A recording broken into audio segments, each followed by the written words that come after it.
My husband thought I'd never find out. But I did, not from rumors, not from mistakes, from proof. The letter was still warm when I realized the truth. He wasn't just cheating on me, he was doing it with my sister. Part 2. The letter burned a hole in my pocket for 3 days.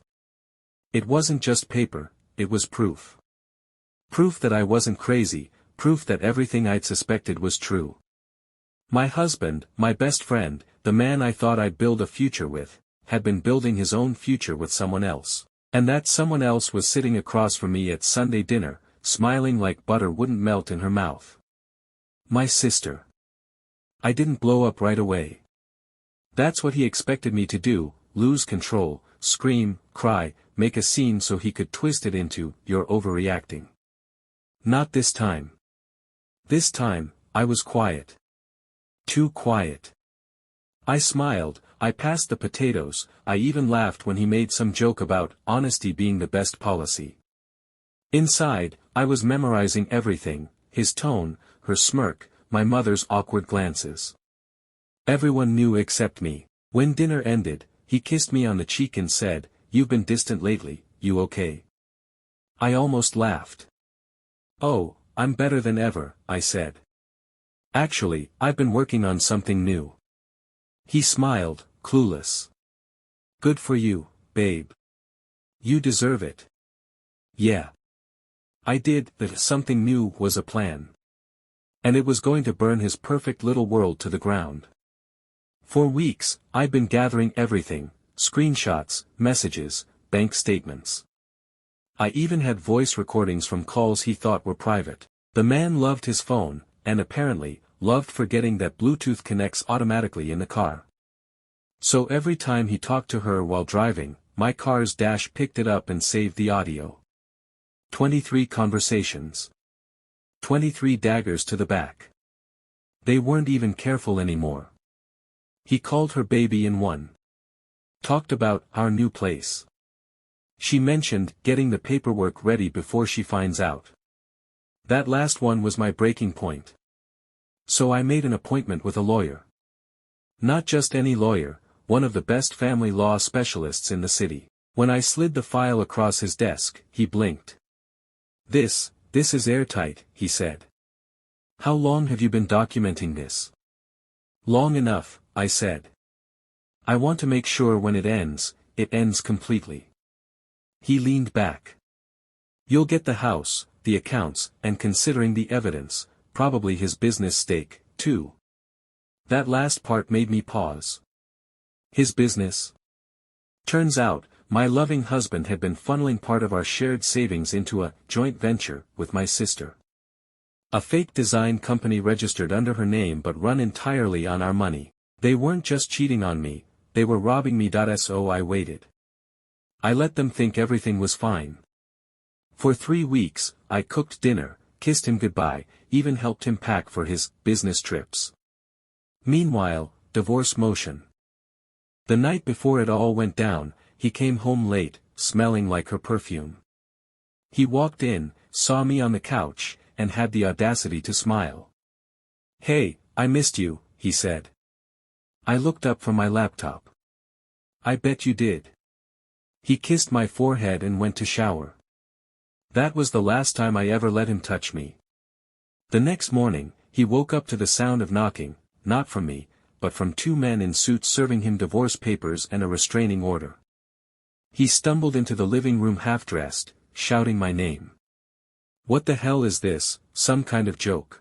I walked out of the kitchen, coffee in hand, calm as a storm. "No joke," I said. "You've got 48 hours to move out. The lawyer's contact is in the paperwork. Oh, and maybe call your business partner, she'll be getting her own copy today." His face went pale. You don't know what you're talking about."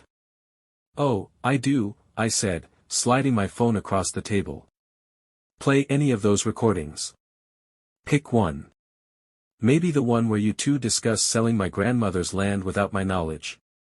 He froze. Then, for the first time, he looked scared. "Where did you get this?" he whispered. "You gave it to me," I said. "Every time you got in the car." The fallout was glorious and messy. He tried calling my sister, she didn't answer. By noon, my parents called, demanding to know what's going on. By 3 p.m. the entire family group chat was on fire.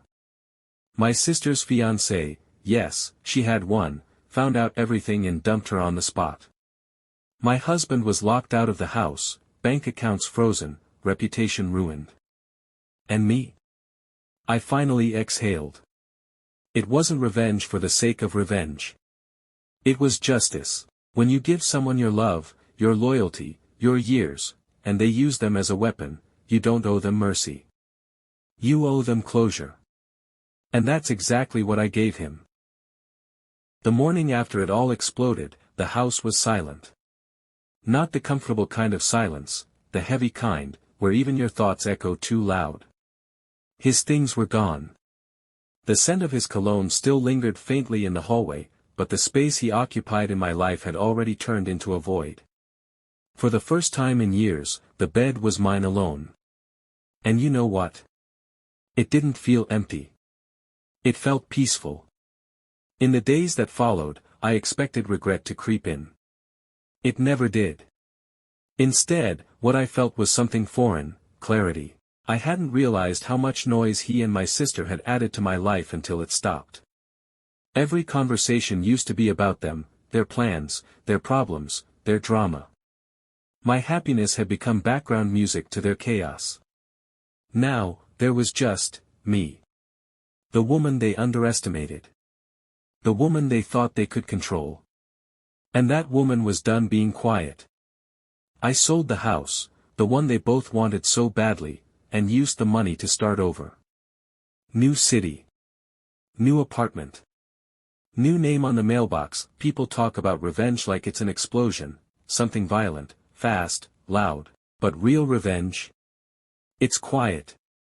It's the calm after the fire, when you realize you're still standing, and they're choking on the smoke. My ex tried to call me a few times. Left messages like, "We can fix this." I never replied. Last I heard, his business went under. Turns out, when you build something on lies and stolen money, it collapses eventually. My sister tried too, a long text full of excuses and fake apologies. "I didn't mean for it to happen this way," she wrote. Funny. People always say that after they've burned your life down. I blocked her number. 6 months later, I sat in a small cafe by the ocean, laptop open, coffee in hand. I had started a small marketing firm, one built on transparency, trust, and loyalty. In 6 months, it had already grown faster than I could have imagined. Maybe because this time, I wasn't building for anyone else's approval. A notification popped up, a new client inquiry. From a luxury real estate company. Owned by my ex's biggest competitor. I smiled. Poetic, really. Sometimes, I think back to that dinner, the one where it all began. The smiles, the laughter, the betrayal sitting right in front of me, and I realized something, that night didn't break me. It woke me up. Pain doesn't destroy you, denial does.